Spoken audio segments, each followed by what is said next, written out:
Testando, ver se tá tudo certinho aqui. Acho que sim. Deixa eu botar o som aqui.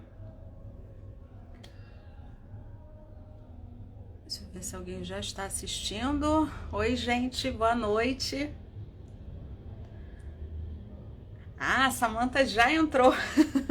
Deixa eu convidar ela aqui para conversar com a gente. Ai, meu Deus, peraí. Deixa eu ver como é que faz aqui, porque... Opa! Vamos entrar já super pontual. Vamos ver se ela conseguiu entrar certinho. Tudo certinho, o Bookmarks falou aqui. Hi!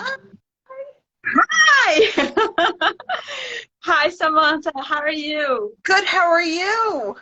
I'm fine, thanks. And can you hear me well? I can. Can you hear me okay? Yeah, that's great. The sound is great. Thank you. Want to make sure that I'm in a good view for you. Yeah, it's perfect. There is books on the bookshelf, and I can see you very well. Thank you. I will just do now a little introduction in Portuguese, okay? So people who are watching us, okay? Okay. Gente, boa noite, eu tô aqui com a Samantha Chase, a gente vai entrevistar ela voltando com as lives da Menina, em parceria com a Bookmarks. Eu divulguei essa live durante a semana para vocês, foi marcada assim bem em cima, assim que eu voltei de viagem. Eu consegui ler O Plano Perfeito, que é esse aqui, que tem também o conto. Então, são dois livros, na verdade, em um tem um conto de Natal, um resgate de Natal, e tem o Plano Perfeito. Então, são duas histórias, eu li, tá resenhado para vocês, a gente vai fazer um sorteio também.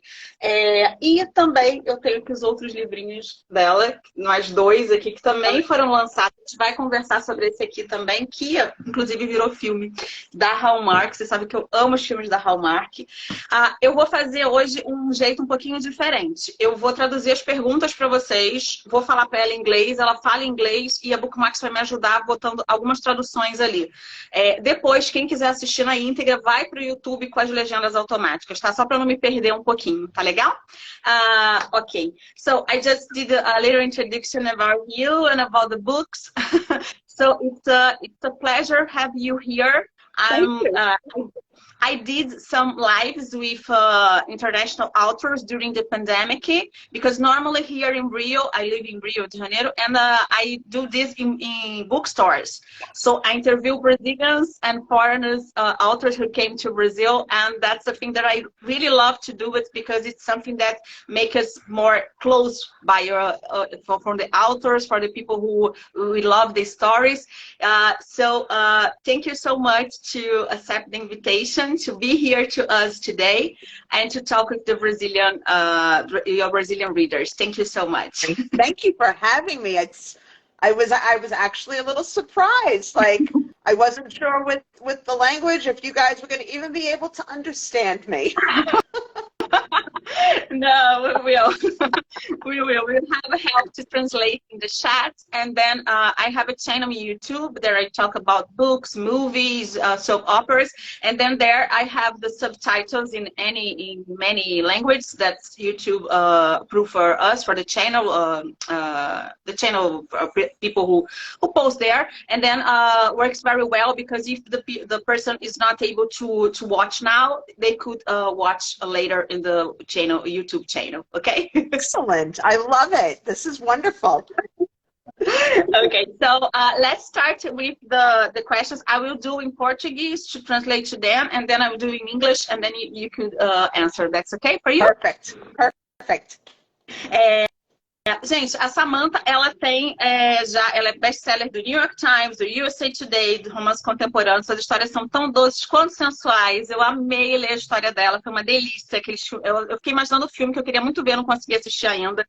Ela lançou seu romance de estreia em 2011 e atualmente tem mais de 60 títulos em seu currículo, incluindo The Christmas Cottage, que é o Amores Verdadeiros, que a Bookmarks lançou, que virou filme de Natal da Hallmark em 2017. Quando está trabalhando em uma nova história, ela passa seu tempo lendo romance, jogando paciência no Facebook, usando uma tiara enquanto brinca com sua pug atrevida, Mylene. E passando tempo com seu marido, com quem é casada há 30 anos, e seus 2 filhos em Wake Forest, na Carolina do Norte. A primeira perguntinha que eu preparei para ela é essa. Ela tem escrito desde 2011, desde então já publicou 60 histórias, em torno de 60 histórias. Eu queria saber como é que é a rotina dela de escrita. Okay, Samantha, so you've been writing since 2011. Since then, you've been published more than 60 stories. What I want to know about you is how you have a routine of writing. How is your routine of writing? I have almost no routine. Back when I first started, I was working a full-time job. So I wrote whenever I had a free moment. Like sometimes that free moment was while I was still at work. That really wasn't a free moment, but I wrote as much as I could.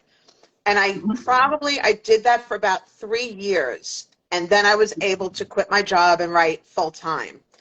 And now my routine is pretty much like I'm very, I listen to my characters. So when they're talking to me, I sit down and I write. And if they're not talking, I don't force it. So I sort of like, I know a lot of authors get up in the morning, they sit at their desk and they write. And I can't make myself do that. I'm pretty much like every day my routine looks a little bit different depending upon what the characters are telling me. And talk with your characters is just like heard voices, like some author said, or you sleep, and then you woke up, oh, I have this idea. How it works to you? It's more like I hear them talking to me. Like I'll be doing other things and all of a sudden it'll just be like, I could hear a conversation. I could hear what they're saying and like I could all of a sudden envision the scene that I'm working on. And it sounds weird to so many people. If you're not a writer, they're like, that's weird that you hear voices, but they're always my characters, you know? So it really, like there are times, so like I'll go for weeks and characters won't talk to me. And I've learned to not freak out as much when that happens, because when they do start talking again, those are days that I'll sit down and I will write like 10 hours a day. So I don't panic too much. It always works out. I haven't missed a deadline yet. So something's working. That's great to hear. Yes. That's not very awkward, actually, because many authors and people who write scripts, for example, used to say this, that sometimes they slept and they have dreams about it, or they have this ability to hear these voices in their mind or have some ideas during something. So it's very common. It's not awkward. Don't worry about it. Thank goodness. Okay, so I will translate in Portuguese a little bit about the next question, okay? Okay. Eu assisti uma entrevista, gente, com ela no YouTube, e foi fantástica a entrevista, onde ela dizia que a primeira história dela, ela escreveu, ela tinha em torno de 15 anos, mas ela então, ela até já chegou a falar um pouquinho sobre isso, mas ela até então via isso como hobby. E o que eu quero saber dela é a partir de quando que ela começou a ver ser escritora como uma profissão. Okay, I watched an incredible interview with you in a channel in YouTube. When you and there you said that your first story was written at the age of 15, but you used to do it as a hobby.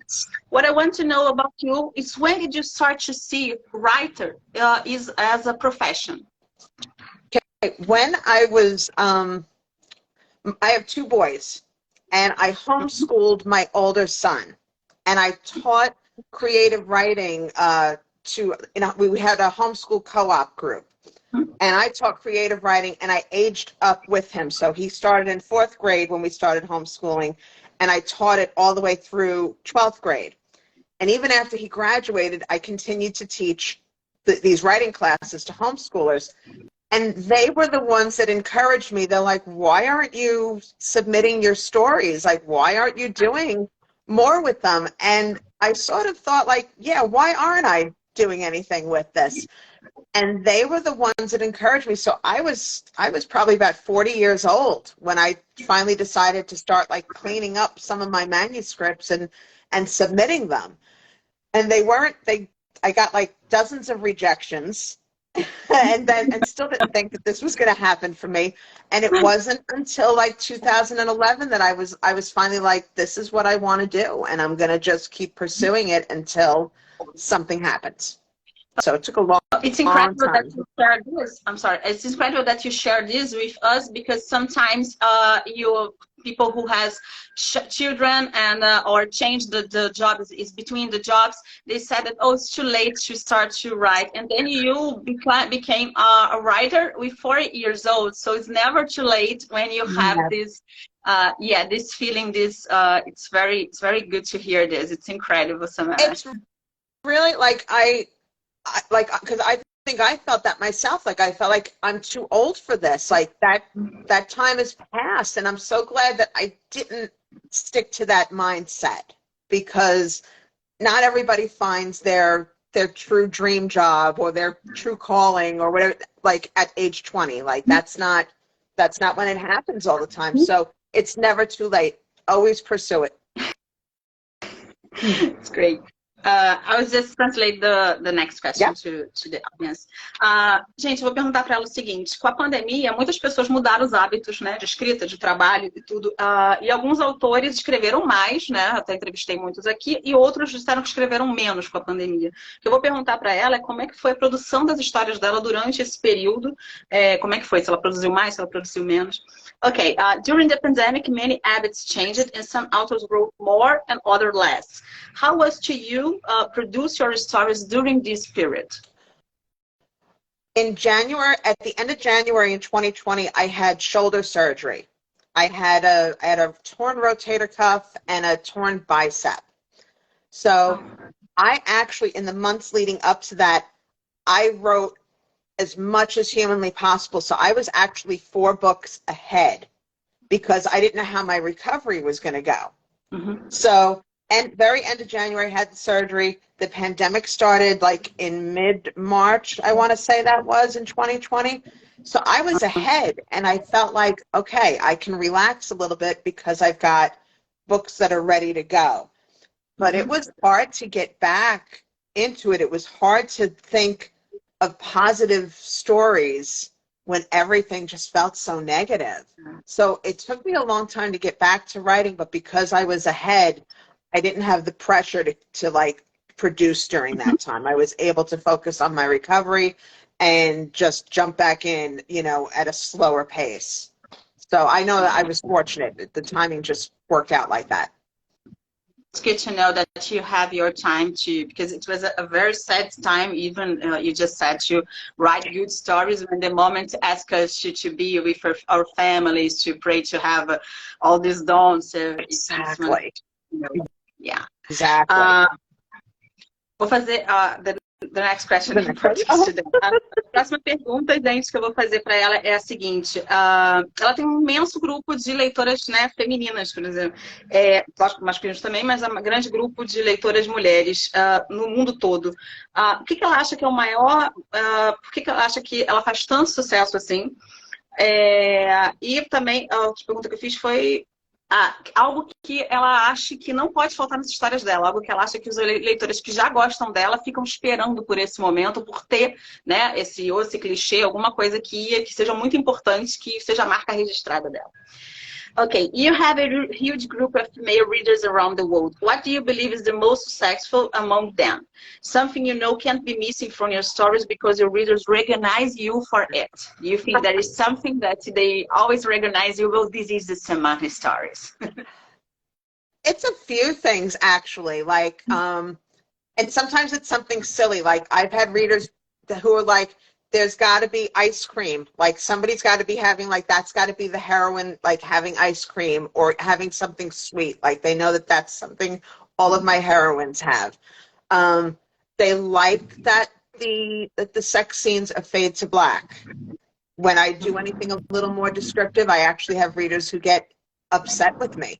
And I've only done it a handful of times, but readers actually get upset with me if it's not fades to black. I don't know why or how that started, but that's something that I'm known for.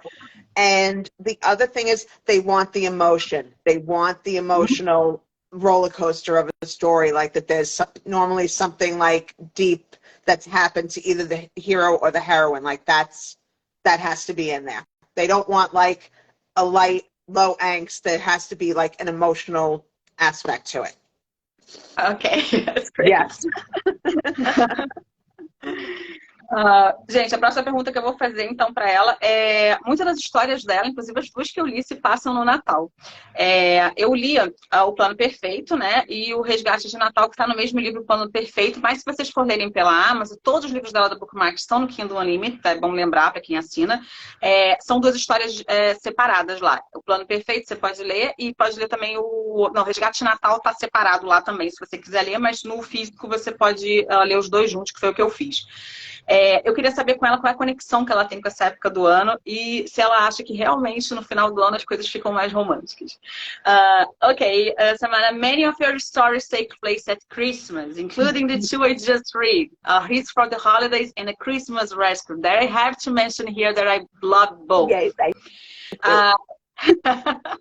What's your connection with this time of the year? And did you always think it is a romantic time, even before you were a writer? You think, oh, this time of the year is so romantic. What do you think? I don't think I ever saw it as romantic. My parents got divorced when I was 10. And like Christmas was just always it was a big holiday before they divorced. Mm-hmm. And it was something that they kept that way even after the divorce. And like, after the divorce, like, it just meant so much more, like, to have my whole family together. So Christmas has just always been a big thing to me. Like, it means so, like, it's an emotional time of just having your family and good things around you.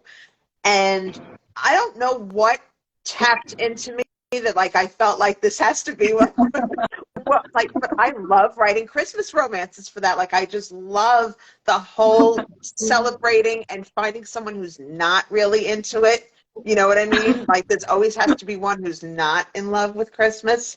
My husband is not really into it. Like, you know, he's not a big, like, he does it. He does all the stuff that I ask him to do, all the decorating and all that, but he's not excited about it. Me, I'm like, if it could be Christmas all day, every day, all year long, I'd be so happy. I love Christmas too. Yeah. It's just everything about it. Like, people just act better during the holiday season. You know, everybody's just a little nicer. And I think I love that more than anything, that you could go out places and everybody's a little friendlier. I think so. Yes. Great story. Bom, o Bookmark está traduzindo aí para vocês, tá, gente? Enquanto eu estou conversando aqui com ela. A próxima pergunta que eu vou fazer para ela ela começou a carreira dela independente e hoje ela é publicada por diferentes editores, né, no mundo afora. Que conselho que ela daria para quem está começando agora, né, e quer ser um escritor de sucesso e ainda não assinou um contrato, né, ou está desanimado e tal? Okay, you started your career independently and today you are published by different publishers around the world, including Brazil. What advice would you give to someone who dreams of becoming a successful writer and hasn't signed a contract with any publisher yet? I'll be honest with you, I kind of enjoyed being independent. I really did, because I felt like I had a little more control over everything.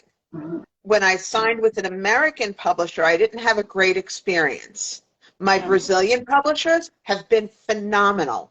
No, and I'm not just saying that because it's you. Legit, my Brazilian publishers have been amazing to work with. Other publishers, it hasn't been the same. So I think for anybody looking to do this, I don't think that they should be afraid of doing it independently. Mm-hmm. Like, I think that there was a time when there was a stigma against, like, people were like, it's not a real book if you do it independently, or you're not a real author if you do it independently. That's not the case anymore. I think that that if you're going to write and you want to write, that you should write. And once you have books out there, that's when you could start seeking the publishers. Like, you don't feel like you have to do it the other way around. Sometimes it's easier to get a publisher once you have established that you have readers and that you're doing it and you can produce a quality product. It's great to hear that, because we have the impression that only who has a publisher is someone of success. And with Amazon and with other type of publisher, you're able to have your stories in the way that you want to show them. Exactly. So it's very important. Gente, a próxima pergunta que eu vou fazer para ela é ver as histórias dela se transformando em filmes, né? É um sonho de muitos escritores. Como é que foi para ela receber o convite para o Christmas Cottage, que é esse aqui que eu vou mostrar para vocês, que é o Amor Verdadeiro, que é o primeiro, que é essa história aqui. Tem duas, e I Love Discovery Too, que é essa primeira. E se transformou num filme da Hallmark em 2017. E eu queria saber também se ela teve alguma... ajudou, né, a escolher o elenco, porque a gente fica muito assim ansiosa. Ok. Seeing your stories and their stories made into movies is a dream for many writers. How was to you receive the invitation for Christmas Cottage to become a Hallmark movie? And I want to know also if you were able to help in choosing the cast. Okay, so a funny story. When I got an agent, one of the first things I said to him was, I wanted to see the Christmas Cottage on Hallmark. And he told me no. He said, absolutely not.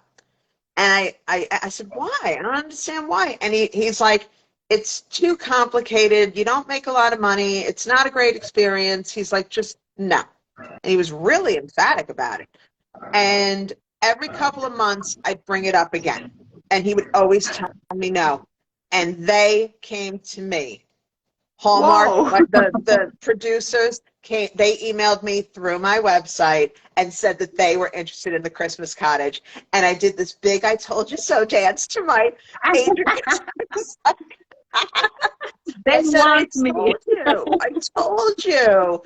But he was right in one respect. Like the author really doesn't get a say in TV movies. I think with major motion pictures, I think you have a little bit more involvement, but literally, like, I signed a contract and I didn't see the movie until it went live on Hallmark. So I didn't see an advance copy. I didn't get to help with casting. I knew nothing about what was going to change in the movie. So it was a little, it was very nerve-wracking because I had, like, when it aired, I had a house full of people. We had a party, and I was just watching it and saying, well, that wasn't in the book, and that wasn't in the book.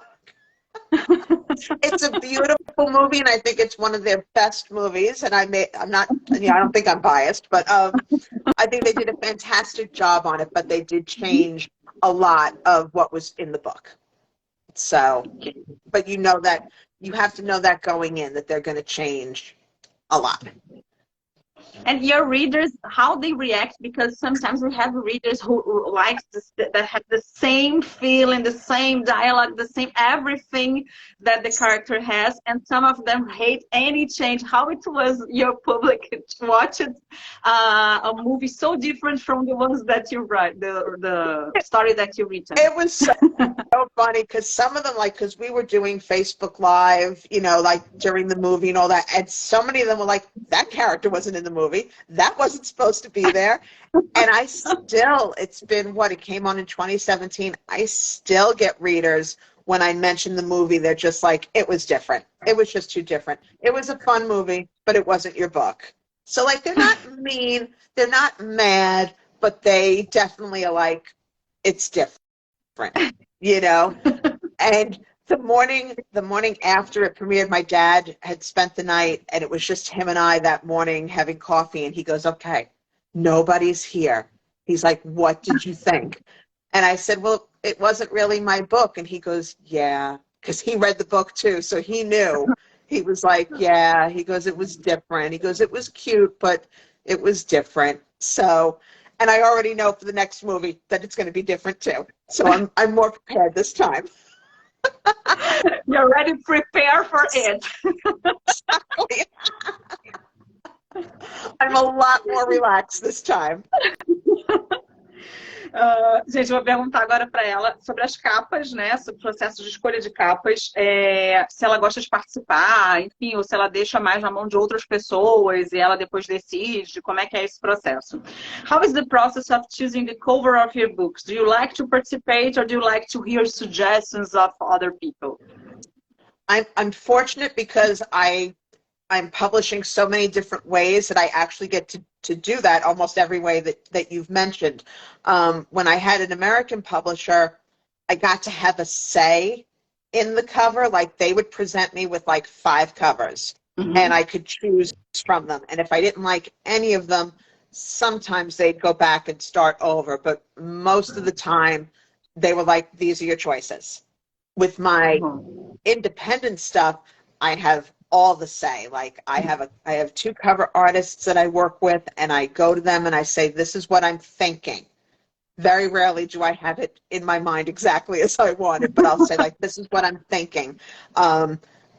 Let's work with this. Let me see what you come up with. And a lot of times, like, it's a long process because it'll sometimes take a while to narrow it down to what really works. And if we're doing a series, we try to do all the books in the series at the same time so that we can make sure that they have a cohesive look to them. So it could be fun or it could be exhausting, but like with the independent stuff, I have all the say in it. With bookmarks in Brazil, they've sent me like, hey, this is what we've mocked up for you. Do you like it? And I have loved everything that they sent to me. Like, I have not sent anything back or complained, and I almost wish that they would let me change my American titles to those covers because I'm like, nobody here is doing what you guys are doing. And they look beautiful. They are really, Someday. I love them both because they are very very pretty. Also, this part, I love it. It is. That is so festive and Christmassy. I can't even stand it. I love it so much. É beautiful. É beautiful. Eu vou agora falar um pouquinho de Brasil com ela, tá? Ela sabe que tem um grande número, né, de leitoras aqui no Brasil. Eu vou perguntar para ela o que ela sabe do Brasil, o que ela lembra de algum contato que ela teve com algum leitor brasileiro que tenha marcado ela de alguma forma. Okay, speaking of Brazil, you have a large number of female readers in this country. What did you already know about Brazil, or do you remember the contact of a Brazilian reader that left an impression in you? Brazil was actually the first foreign market to sign me. So going in, not knowing much of anything, I fell in love because I was like, somebody outside the U.S. wants my books. So I was thrilled. Brazilian readers, what I have found is you are way more excited and like willing to share stuff like that. I know that you're not on like my PR team hasn't sent out ARCs or anything. Like, you guys are genuinely sharing the books because you love the book. And I had a Brazilian reader, a gentleman. This was like the greatest thing in the world. He used to message me through Instagram weekly. He was learning English from my books. Oh. And he was using them in classes to teach other people English. And I was like, I thought that was the coolest thing. I was so flattered that that's what he was doing. He loved the books, and he knew people that were loving them, and that's how he was teaching English and learning it. So I was like, that's incredible. There is a great story, actually. Yes. I haven't heard from him in a while, but I just, that meant the world to me that somebody was using my books, like not only just reading them and loving them, but using them in a positive way. I just thought was great. It was amazing. Depois dessa história incrível que ela contou, não sei se o fã número 1 está assistindo aqui, se tiver, já está sendo comentado, apareça. Eu vou falar sobre The Wedding Season, que também vai virar um filme da Hallmark. Ela acabou de dizer que vai ter mudança, né? Então já é pra gente esperar a mudança. E eu quero saber quais são as expectativas dela e como é que o projeto está indo, né? Em que passo que está, em que etapa que está. Okay, talking about The Wedding Season, it's also about to become a Hallmark movie. What are your expectations and how is the project going? They already started to you know that we have many changes. So besides that, they are actually, it's going to air on June 3rd. So it's filmed, it's wrapped up. If anybody follows me on Facebook, they actually had the preview trailer that I got to share yesterday.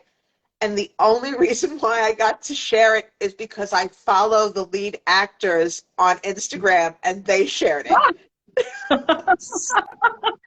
Like, I'm not even in the equation when they're sharing stuff. Like, it's only because I follow them on social media. So the movie looks cute. I already know that there are changes. Like in the book, in the way that the book was written was the heroine Trish was supposed to go to a bunch of weddings with her best friend Sean. Okay, like a bunch of their friends were getting married. They were going to be each other's plus one. Okay. He gets hurt on the job, and he sends his older brother to go with her and be her fake date for these weddings, and they fall in love. And from what I've seen in the trailer, they switched it that she is like a bridesmaid in like 3 different weddings and needs a plus one, and somehow like he's the brother of somebody, one of her friends. So it's the premise is kind of there, but you know, she wasn't a bridesmaid in anything. It wasn't like her 3 best friends were getting married in the book. It was just random friends getting married in the book. So it still looks really cute, and I'm hoping that they kept some of my stuff. Fingers crossed. Yes. And you know, it's kind of, you know, people say to me, well, that stinks that they change it. You know what? It's still really cool to be able to say that like 2 of my books are Hallmark movies. You know, it's still a fun thing to be able to say. So they can change them. I'm okay with it. And now that I know that it's coming, it's even better. Like I'm more prepared. Here in Brazil, Hallmark movies, they are watched through Prime Video, the Amazon Prime Video. They bought the movies, but they never passed at the same time that they are releasing in the United States. So probably 6 months after they arrive to us, or 1 year sometimes. But we will see it. Because they don't, like some of them, because like Crown Media is Hallmark's like their movie company, and neither of these were done through Crown Media. It was like an outside independent production company. So Crown Media stuff tends to go on to like DVD and I think streaming first, and then the independent ones. So I think Christmas Cottage only came out on DVD maybe a year ago, and it had come out in 2017, so it's even more delayed. So yes, hopefully it'll get to you eventually. We have 2 years or 3 years of delay in the movies that watched from the Christmas. But in a way, you do arrive in Brazil somehow. We will watch it and compare. Yes, we should. Have a watch party.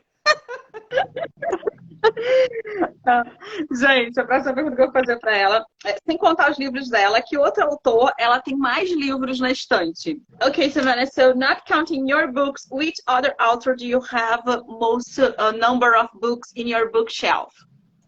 It's a 3-way tie, because I actually went to my bookshelves and I was like, right, who do I have the most of? Carly Phillips, who I absolutely like. I love her books, and we are friends, and I adore her. Susan Mallory, before I started writing, I was like on her, like I was one of her cheerleaders. Like I was on her like review team, street team, way back when. And so she has just been, I've loved her books since forever. And Ruby Dixon. I don't know if Ruby Dixon is as big in Brazil as she is here, but I don't remember this third one. The Carla Phillips is the one that I believe that I already interviewed.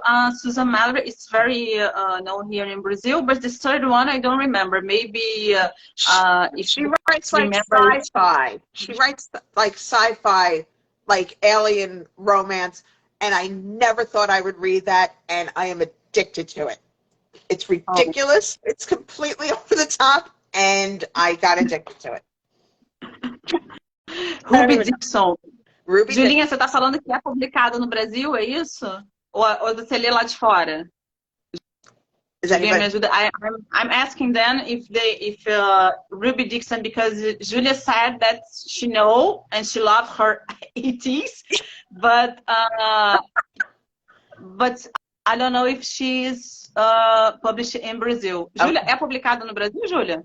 Okay, she said that it's not published in Brazil. She reads from other. Okay. Yeah, we have many readers who read by this fan that you have from Amazon, from Kindle Unlimited. So they know many other authors from around the world, but it's not published in Brazil yet. Julia disse que está no Kindle Unlimited. So we have this in Kindle Unlimited here. So if someone knows English and wants to know her, it's a good tip from Samantha. Ok.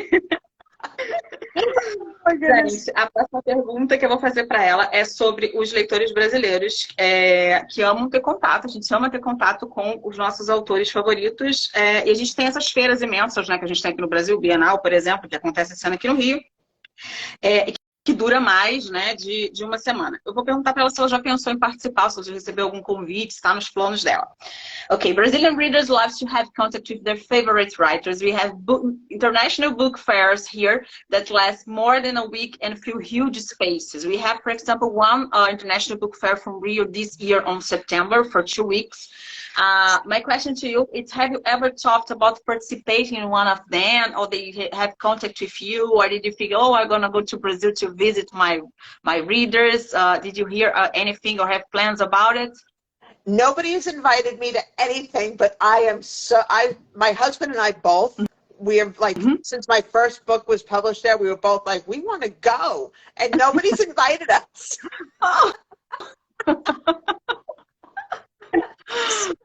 So we have to for 2024, if you know of anybody, send me an invite, because I would love to be there. I truly would, because I think that my readers there are they're just the best. You know, sorry, we love to have you here, and you're gonna be every author who came to Brazil. It's very impressive with the way that we treat the authors. They are like rock stars to us. So we scream, we cry, we hug a lot, because Brazilians love to hug. That's a hugger. You see that Brazilians love to hug, to kiss. So we are very intensive. I would fit right in. You have to be prepared to be very, very hugged and very kissed, and also have some people very emotional with the stories and telling how that your stories change their lives, are important for a specific time. So you see that how intense we are with our all the authors that came here to Brazil. It's gonna be incredible to have you here. I hope to have you here soon. Excellent. Alô, Bookmarks, né? E bom, o pessoal também pedir para a Bienal, de repente, né? Também vamos ver se tem outras feiras, né? Que ela possa vir, porque como ela disse aí, vou trazer só um pouquinho que ela falou, ela tem muita vontade de vir, ela chegou a comentar com o marido dela que ela gostaria muito de estar aqui, então ela está super aberta a um convite para vir nos conhecer. E eu disse a ela que é para se preparar, né? Porque a gente gosta de beijar, de abraçar, de ser intenso, de chorar, né? A gente é muito... Agora então, né, que tá aí, os números melhoraram de pandemia, a gente voltou aí a sermos brasileiros. Okay, I have 2 questions that Michelle, who is watching us, sent, and I will do to you right now. So she sent through Instagram, because I opened a boxy, but people are very shy to send questions, but she sent 2. I want to know 2 things about her. I read a book about her, and many books of hers is my wish list. So, Michelle Lins, as suas perguntas serão feitas agora. The first question that she made, if you could live in one of your books, which one would you choose? That was a really hard one. Like, because that's like picking, like, who's your favorite kid to spend time with? But I think it would be one of my more recent ones. I think I would like to live in one of the Donovan's books. Those are like newer ones. I don't know I don't think they've come to Brazil yet, but it's a family saga. And right now, I think I would love to live in Tempt Me. It's a grumpy sunshine holiday book, and neighbors to lovers, and yeah, that one I loved. Sunshine is like Rio de Janeiro, like Brazil. You see. Just like here. And a outra pergunta que ela fez, gente, foi quais os personagens que ela mais se identifica, os personagens que ela criou que ela mais se identifica. Which of your characters do you most identify with? I have a lot of heroines that I put a lot of myself in. Particularly when I was like new to writing, I drew on a lot of life experiences. But I think if I had to pick one, it would probably be I have a list of them. And I'm trying to just pick one. I wrote all the notes down. It would probably be which one? Which one is the best? I'm so bad. I am so bad. I would have to say probably Emma from the first book in the Montgomery series, which was Wait for Me. She was a little go-getter. She was like working a job that she didn't love, but she had a secret job that she really wished that she could do. She wanted to own a bakery, and I kind of felt like that was me for a lot of years. I was working a job that I didn't love because I wanted to write and didn't think it would happen. So I think she is the one that I identify with the most. Ela disse que a Emma, gente, o pessoal está traduzindo aí para vocês, a Michelle também já. Então, Michelle, as duas perguntas que você fez já estão aqui. Alguém tem mais alguma pergunta para ela que quer que eu faça? I'm asking them if they have any other questions. Sometimes they have. Então, se vocês têm alguma pergunta, coloca aí no chat, por favor, que eu faço agora para a gente finalizar. Vamos lá. Lembrando a vocês que nos stories, depois que terminar a live, vocês podem ir lá nos meus stories, tem um formulário de sorteio para vocês concorrerem ao plano perfeito, esse que eu falei que eu fiz resenha essa semana. Então, e os livros da Bookmarks estão todos no Kindle Unlimited também. Você pode comprar tanto físico no site da Bookmarks, quanto na Amazon, e ler através do Kindle Unlimited ou comprar e-book. Alguém tem... We have a little delay, I think, in the chat, but alguém tem mais alguma pergunta, gente, que queira fazer? Michelle, again, she said that she want to know about your male characters, if you have a favorite one.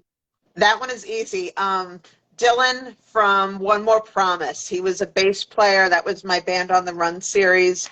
And his story, I just really fell in love with. He was somebody who like had a major redemption storyline. He was somebody who his book opens and he's coming out of rehab because like he was in a bad accident that he caused, and he's kind of got to get his life back on track. And I fell in love with him because he really was somebody who like genuinely wanted to get his life back on track.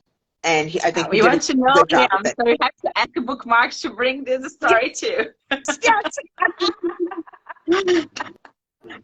We have one question here in the balloon. Let me check. Julinha Queiroga wants to know which of your books it was the hardest one that you write. For you, it was more difficult to write. Kiss the Girl, which was the last book in my Magnolia Sound series. It dealt with a father coming back to town, like he had pretty much abandoned his family years ago, and his boys are all in like their late 20s, early 30s. And throughout the whole series, like you see that these guys have like struggled a lot because their father wasn't around. And he comes back to town because he's dying, and he kind of wants to make peace before he dies. And I started writing that book 2 months after my own dad died, and I did not have a great relationship with my dad. And so it was and this book had been planned for like 3 years. So it wasn't like, oh, suddenly I'm going to write this book about this dad dying. It was like something that like, it was planned. It had to be written. The timing just really wasn't great. And I cried a lot while writing that, but it was cathartic. Like like things that I didn't get to say, I said in this book, you know, and I felt like it was really, really good in that way. But the timing was really, I couldn't believe that it worked out that way, but it was really like, that was the hardest for me to get through. So, my condolences to you. Ela disse, gente, essa eu acho bacana também traduzir aqui, que ela escreveu um livro em que 2 meses depois o pai dela tinha falecido e coisas que ela não conseguiu dizer para ele, foi mais difícil para ela porque ela não tinha um relacionamento com o pai e coisas que ela não conseguiu dizer em vida, ela conseguiu colocar no livro. Então ela chorou muito quando entregou esse livro, quando finalizou esse livro. A Jéssica tinha feito uma pergunta aqui.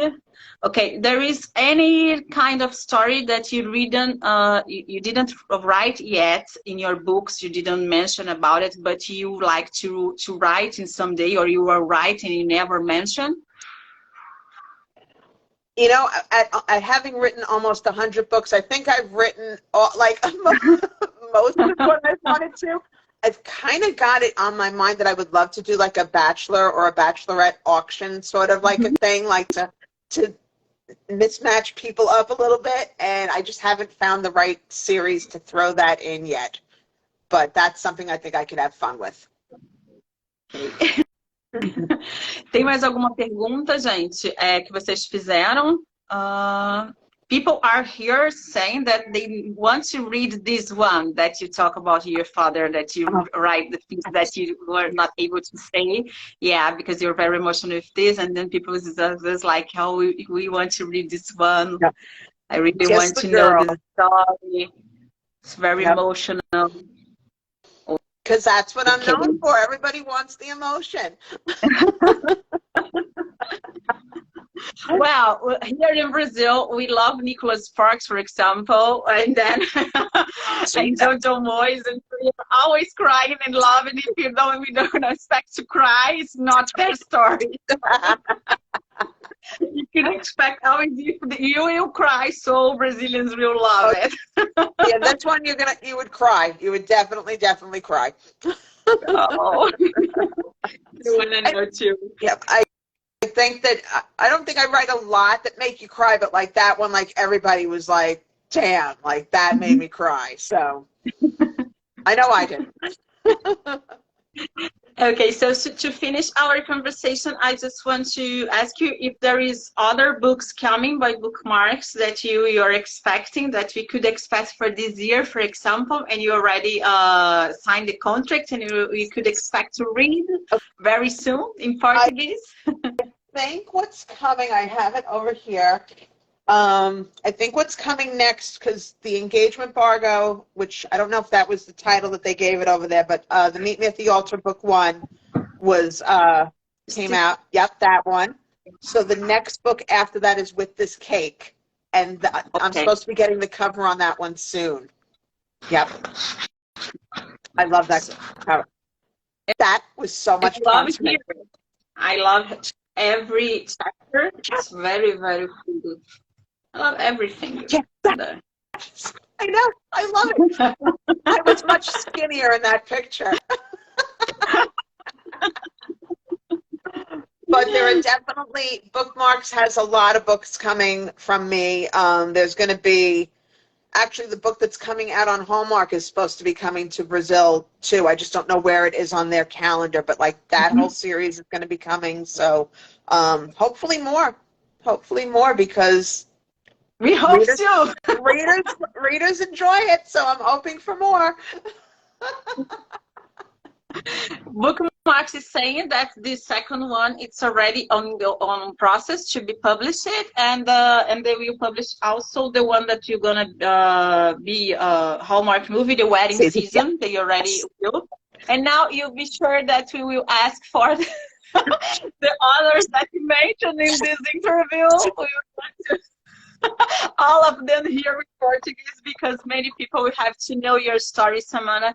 I think that many authors write, but you write with heart. I felt that, and I've read many books because I have a blog for 30 years. But I love your story, and I love Christmas stories, and your story really have all the cliches, but have all the cliches very well written. So thanks so much. I really love this one. I love that one too. Have the opportunity to meet all the others and watch the movie, because now I have to watch the movie. I love it.